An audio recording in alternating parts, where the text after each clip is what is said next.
Sir உங்க answer sir. என்ன சொல்லுங்க கல்யாணத்தை பற்றி சொல்லுங்க சார்.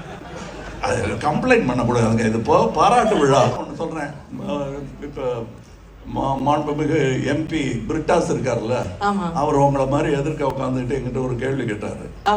கேள்வி கொஞ்சம் அப்படி கொக்கி விழுந்துருச்சு. கொஞ்சம் சுற்றி காலேஜ் கேர்ள்ஸ் உட்காந்துருக்காங்க, இளைஞர்கள்லாம் உட்காந்துருக்காங்க.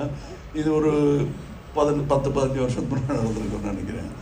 நீங்கள் வந்து ஒரு அதை தமிழ்லேயே சொல்கிறேன், நீங்கள் வந்து ஒரு பிராமண குடும்பத்திலேருந்து வந்தவர், ரொம்ப ப்ராப்பர் குடும்பத்துலேருந்து வந்தவர். நீங்கள் இந்த மாதிரி 2 கல்யாணம்லாம் பண்ணியிருக்கீங்களா?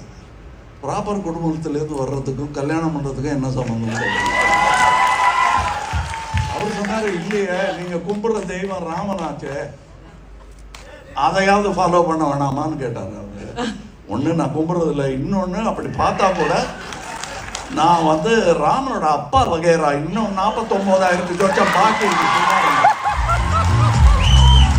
பிரியங்காவோட மேரேஜுக்கு அப்புறம் மேரேஜ் டாபிக் ரொம்ப வைரலாக ஸ்ப்ரெட் ஆக ஆரம்பிச்சிருச்சு. ஸோ செகண்ட் மேரேஜ் எப்படி நீங்கள் பண்ண போச்சு? ஸோ அது மட்டும் இல்லாமல் வயசு வந்து ரொம்பவே அதிகமாகிடுச்சு. இந்த வயசில் மேரேஜ் தேவையா? ஸோ இந்த மாதிரி பார்த்தீங்கன்னா நிறையா கேள்விகள் கேட்டுட்டு வராங்க. நிறைய பேர் நிறையா விதமாக சொல்லிட்டு வராங்க.